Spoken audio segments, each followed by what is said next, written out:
I am Don Wysocki. I'm the Extension Soil Scientist with OSU. And I'm going to tell you kind of what I see going on here. We'll start at a general level, just for the regional geology. If we look around, this is all a basalt plateau. And basalt is an igneous rock that flows out as lava. So when it comes out, it's got to be flat. But if you look around here, this is anything but flat. So the large structural geology here has been crustal movement, compressing the crust and uplifting. And the access to the Blue Mountains, that's a big wrinkle in the basalt that just buckled up. And all these high ridges around us are the same thing. So we're all underlain by basalt. And as my major professor said, all that bedrock is to hold up the good stuff. So today we're going to talk about the good stuff, what's in this soil pit. This is mapped Walla Walla hardpan phase. This area right here, and the boundary is somewhere in this field. And Walla Walla is part of a sequence of soils. And when you start up in the higher rainfall, it's a Palouse. You move to a little lower rainfall, it's Athena. Here it's Walla Walla. You move to the west in drier areas, it's Ritzville, and then finally it's Shano. And they're all formed in the same parent material called loess. And I call those soils sisters of the loess, because they're all same parent material, but they're different because of the rainfall and elevation and that kind of thing. We're standing here on the edge of these two fields, and quite often what you may see here, and the operators, Don Llewellyn and Bob, are here, so they may provide some history on this, but oftentimes at these field boundaries, there's what I call a plow legacy, because quite often these large fields were just plowed round and round, and you kept plowing the outside round to the outside. And I think Don may have plowed it back the other way once or twice, because the plow legacy here isn't very, very evident.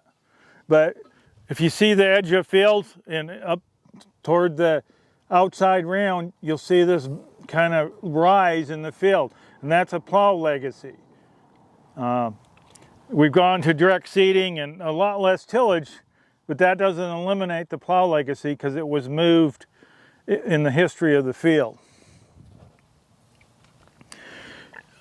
This material here is loess, windblown silts. Here's the underlying bedrock. This is basalt. And historically, it was thought these soils developed from basalt. The only problem is, if you look at this and you look at the minerals in these soils, they're not at all alike. They're more like this. This is a granitic rock, and it's full of quartz, feldspars, and micas. It's a dead ringer for this soil. So we have a soil that's derived from this kind of parent material here lying on basalt. That's kind of a soil development mystery, because how does that happen?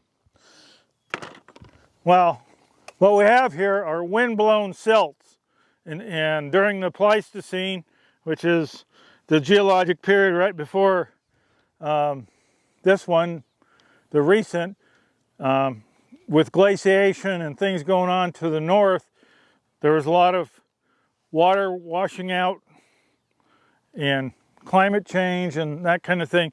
And a lot of this area received wind-blown deposits of silts, and that's what this is. The upper 4 feet here or so, probably, in my estimation, that was laid in here starting about 20,000 years ago, up until the end of the Pleistocene. So you know, that's you know, at least 10,000 years. So you don't have to have very much coming in each year to build that up. That was an extreme blessing for these soils. Don, how much potassium have you put on this ground? Potassium. Where's James Harry? Yeah. How much potassium have you put on here? Very little. Probably just in the last 5 years, we went from an ammonium chloride product to a potassium chloride product. Okay, and you're probably after the chloride. Mainly, yes. But we're probably about 12 to 13 pounds of potassium applied a year. Yeah, and that's a very small amount. These soils are enriched in potassium. The native soils here test about 800 parts per million. These cultivated soils, which have been farmed for nearly 100 years, they're testing 400 parts per million. The soil test says you don't need potassium to reach 150 parts per million.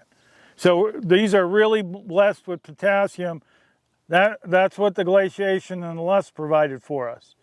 And if you look at some of these PEDs and look at some of this soil, if you rotate it in the sun, you'll see little reflections. That's a mineral mica. And it's just like that granitic rock here, it's full of mica. And that has potassium in it. Belfars has potassium in it. So this soil provides us enrichment of potassium. Don? Yes. Can we pass around the rock, or are you going to do something with that later? No, you can pass it around, just don't throw it at me. Well, you can throw it because you got a bad aim, but... Oh, burn. So this came from underneath, this came from the pit? No. Oh. No, I collected that from... Okay. Glacier someplace. But especially if you moisten this and rotate it in the sun, you'll see those mica minerals in it. Question, so that basalt underneath, is it pretty solid? Or when it rains, excessive amounts of rain, does it penetrate through that basalt? The question is how solid is the basalt? It's really competent, but basalt is a fractured kind of bedrock, so it has cracks and stuff in it, so water can percolate through basalt. Doesn't yield much water, but it moves water. And then there's some interlayer basalt that are better aquifers, and so yeah, water can percolate through basalt because it's kind of a fractured. So there isn't a pool of water underneath this soil that the roots could get to? No, that's much deeper groundwater. Yeah, no, we'll talk about this hard pan in a minute. That pretty much limits the root depth here. About 4 to 4.5 feet down, there's a hard pan that's older lust material. But, this older lust material down here, it's about 4.5 feet. There's a hard pan right here, and I've got these laid out here. That far pan over there, the furthest one south, that is this hard pan that's in this soil. And if you look really close, the roots go down to about that level, and they don't go through that. The good news is there's about 4 feet of good stuff before it hits that.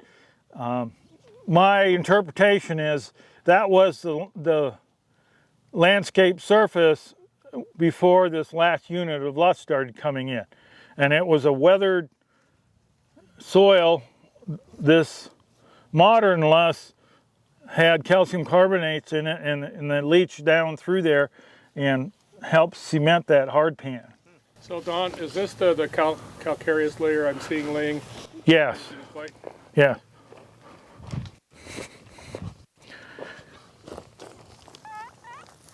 And here, Tim, you can, I'll allow you to test that.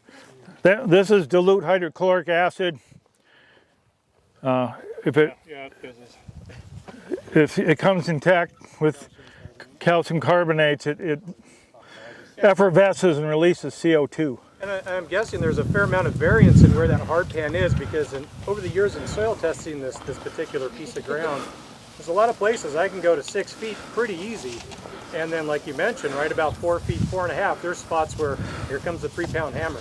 Yeah. Not getting my fat butt to get it down any deeper than that. Yeah, and characteristic of this landscape is the depth of that hard pan, and there's some places where it comes even shallower than that. And in dry years, you know, those areas run out of water and the crop will be depressed. And the local term for that is a leopard spot. So, you know, if this was a drier year, you could see spots out in these fields where that hard pan is closer to the surface and there's just not as much available water there. This older loess and that hard pan, in my estimation, is at least 40,000 years, probably closer to 50. So there's a big difference between this old stuff and the new stuff. Okay, let's talk a little bit about the characteristics in this soil. And you don't see the colors too well because the sun's gone off the side, but there's an A horizon here that's about 1 foot deep, and has pretty abrupt boundary probably because of tillage. But this upper zone here, and if you walk through the pit, and everybody's welcome to do that and look, but most of the all the fine roots are up in that surface 12 inches. And if you think about it, that's the most biologically active part of the soil. Microbes are breaking down materials, releasing materials. The roots have microbes, microbiome associated with the root system. So, you know, that is the most important active zone of the soil. And, you know, I could ask Don this, but you can't answer this question, okay? Where does a fence post rot off? In the soil. Right up at the surface, the most active part where you're getting moisture and nutrients and microbes working. So that is really important, that this surface A horizon, which here is, you know, fairly thick, good rooting material. So this is a really productive soil. Anybody here unattached? Nobody here is unattached? What do you mean by that, Don? Anybody here looking for a significant other? Okay, my advice is if you're looking for a significant other, find somebody that owns 5,000 acres of this stuff. Yeah, okay. So the soil texture here, it's a silt loam. It's about 15 to 16% clay, about 80% silt, and about 3% sand. It's almost an ideal texture for wheat farming. It has good water holding capacity, good nutrient supplying capacity. It's high in potassium. So, you know, this is almost an ideal soil. The organic matter content on the surface here is about 3% in that top layer. And if you do the sisters of the loess, you know, it's about 5 or 6% in the Palouse, about 4% in the Athena, 3% here, 2 to 1% in the Ritzville, and less than 1% in the Shano. So, you know, you're right in the middle here of that sequence, and about 3% organic matter. Can you increase that faster by plowing down green manure? Question is, can you increase it faster by plowing down green manure? Yeah, the way to increase it most quickly is to add as much organic material as you can. So to raise the best wheat crop you can, if you got the water to grow a green manure, that would be an advantage. Here we're kind of water limited. So, you know, just using a crop to grow like a cover crop or green manure, it might cut out some of your crop yield. So, you know, there's some trade-offs there, but, you know, crop rotation is important because it changes the microbiology of the soil. So there's a lot of things you can do to reduce the oxidation of organic matter. No-till or less tillage, all those kind of things contribute to reducing the amount of oxidation of organic matter. This soil has good soil structure. You can see in these pans how that holds together. In pads, that is soil structure. It's fairly strong structure. So, and you don't see this because it's in the shade, but there are vertical cracks in this, which are part of the structure. That helps with water infiltration, especially if you grow a tap-rooted crop, because it'll hit those vertical cracks, and that improves water infiltration. I cannot underemphasize the importance of soil biology. And you know, if I had to do my career over again, that's what I'd do: study soil biology, because we're just on the verge of really understanding that. And I think a lot of the advances we're going to see are going to become from soil biology. And Christina, you know, she's a pathologist. That's pretty close to microbiologist. So she's on the verge of making some real contributions. If you look at the root distribution, it's most up in that A horizon, but you see roots going all the way down to 4 feet here, down to that hard pan. So you got good rooting depth here. Make those observations. Water holding capacity, because this is a silt loam, high in organic matter, good structure. These soils have field capacity to hold about 3 inches of water per foot. And as that dries out to the wilting point, that's about 1 inch. So there's about 2 inches of available water per foot, provided that the soil profile is full. And you know, April and May and even June here have been pretty moist. So even though this is on a crop edge, these soils still have quite a bit of water in them because this crop hasn't had to work really hard at extracting the water here because it's rained. We had over 5 inches of rain in May. And it's the second wettest May on record. And April was wet, and June's been wet, and it's been cool. So we've been blessed with precipitation.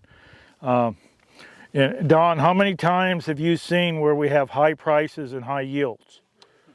This is once in a lifetime experience for me.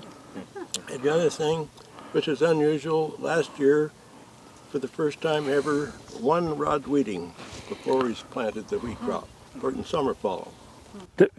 Last year because of a dry year. Right. Yeah. So you didn't have any money into it. Not much. Don, when you say that this soil holds 3 inches per foot, which volume are you talking about? Like how 3 inches per? well, you know, it's 3 inches of depth. So it's over this whole field. You know, there would be 2 inches of available water per foot of soil. And if you come out here, you know, with this heavy precip that we've had, these soils will actually be above fill capacity. You may see 4 to 4.5 inches in that top foot, and it's slowly draining downward. So, you know, you can get over 3 inches of water in the soil, but it's, you know, it's going to drain eventually. So what happens when it hits the hard pan? Question is what happens when it hits the hard pan. This hard pan isn't continuous. There's fractures in it. So some of it can go downward. If the pan's really hard and developed, it'll flow laterally to some point where, Over there someplace. yeah, Okay. in these lower spots, it can run laterally. So, and then eventually, you know, it'll get through the basalt and then into the fractures of the basalt. I don't know how deep this or how thick this hard pan is, but most of the time at the contact of the basalt, you'll find this carbonate enrichment in sulfates, and nitrates, because, you know, salts have accumulated there. Okay, I'm going to say one more thing here, and then I'll turn you loose. One of the situations that I think region-wide that we're facing, to me, is going to become a very important aspect is soil pH. And if you look at these soils, because they've been farmed for 100 years, more or less ammonium fertilizers have been used for 50 years, using ammonium-based fertilizers, and there's really no other choice, but ammonium-based fertilizers acidify soil. And if you look at these soils in the top foot, they're about pH 5 if you measure the top foot. If you measure in increments, the surface in the next 4 to 8 inches can be much lower than that, down below 5. And we're facing a situation where we're probably going to have to start correcting pH because of the acidification. And what it takes to do that is 2 to 4 tons of lime per acre, which is an expensive operation. We don't have the infrastructure to deal with that, and it's region-wide. A little worse in higher rainfall areas, but I've traced this all the way down to our Sherman station, which is 11 inches, and it has a similar kind of stratification and much lower pHs than I would expect to find under natural conditions. Don, Yes. what's the natural pH in the area before the acidification? Question is, what was the native pH before cultivation? We did a sampling a few years ago, and there's some uncultivated soils in this area, not very far away, and they're 6 and above. They've never been farmed, they've been in pasture, but never fertilized, just reserved for grazing. And so, yeah, the original pH was about 7. 6 to 7 in that range. Years ago, I got permission to soil test one of the cemeteries near Aquino and Weston, and similar to what Don saw, it was about 6.7, 6.8, I think, in that cemetery plot, where there hadn't been any agricultural activity. How much of a difference in like the organic matter in that first layer do you see between something that's been farmed for 100 years versus something that's... Okay, so question is, what was the native pH to what's present today? Organic. a percent of organic Yeah. matter?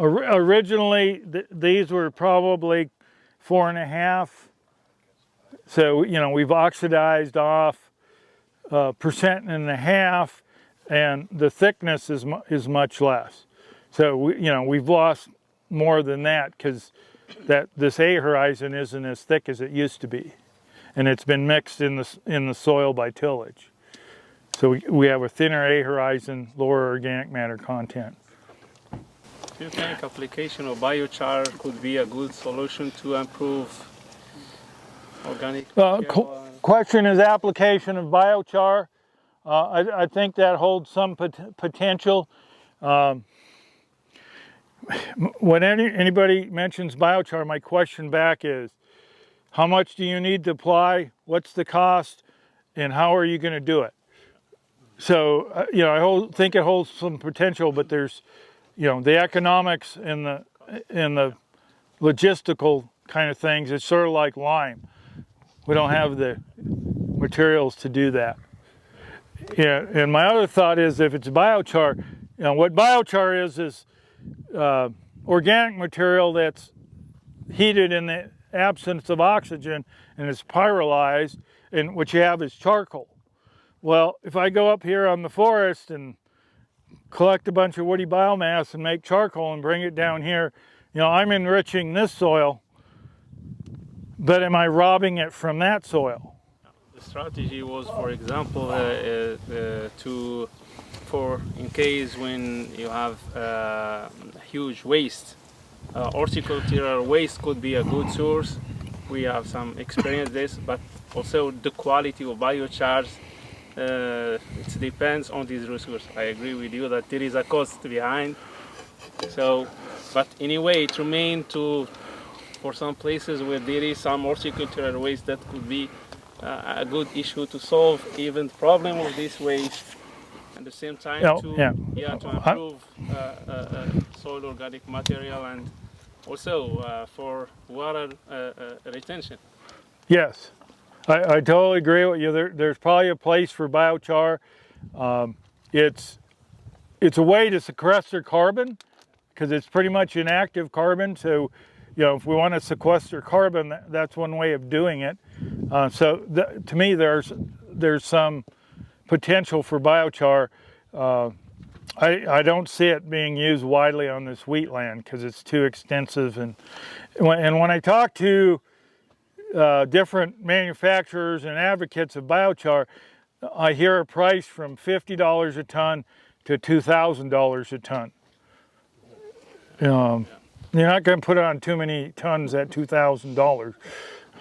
So it needs to be worked out. I see it for use in like smaller vegetable production, homeowners in a garden and that kind of stuff. I think it has more practical application there. And this pH thing, that's something we're going to have to face. The lime thing, most inputs are based on this crop. You put on so much nitrogen for this crop, you put on so much fungicide, you put on so much whatever the product is. Lime is a long-term thing that you're really not managing the crop, you're managing the soil. And it's that 1 to 2 tons. So the question becomes, that's something that needs to be negotiated between the landowner and the operator. Who's it going to benefit the most? Landowner or the tenant? So, normal lease agreements, you may have a share for inputs for this crop, but a long-term input, probably a different share arrangement. And then finally, there's some things that you can do to mitigate that. Instead of putting a whole 2 to 4 tons on, you can put in-furrow lime materials, like 300 pounds when you seed. And because this is a stratified zone, that wheat plant may see some pH adjustment right in that root zone for these young seedlings. And that, that may be one way to mitigate pH change. The question is, can microbes, either fungi or bacteria, alter pH? And the simple answer is no. The only way to correct pH is with a base like calcium carbonate. So my earliest recollections of agriculture, I was a kid growing up on a farm, and I had a great uncle that used to dig marl. Marl is a calcareous ooze in the bottom of lakes, and it was used for liming. And he would come there with a dump truck, pile it up in the field, and Dad would send us out there with a shovel, and we had to throw it in the manure spreader, and he would spread it. So that was my first experience with liming. Question is, how do you get out of a lake? This was in the 1920s. I wasn't born yet, but maybe you were around. But what they do is they stretch a cable across the lake, and on that cable went a clam. And when it got to the middle of the lake, they'd slack that cable. That clam would Clamshell. Yeah. Would drop in the water and squeeze a bucket of marl. Then they tighten the cable back up, raise it out of the water, and reel it in. So I'll entertain any questions. Thank you for being here. Thank you for letting me speak.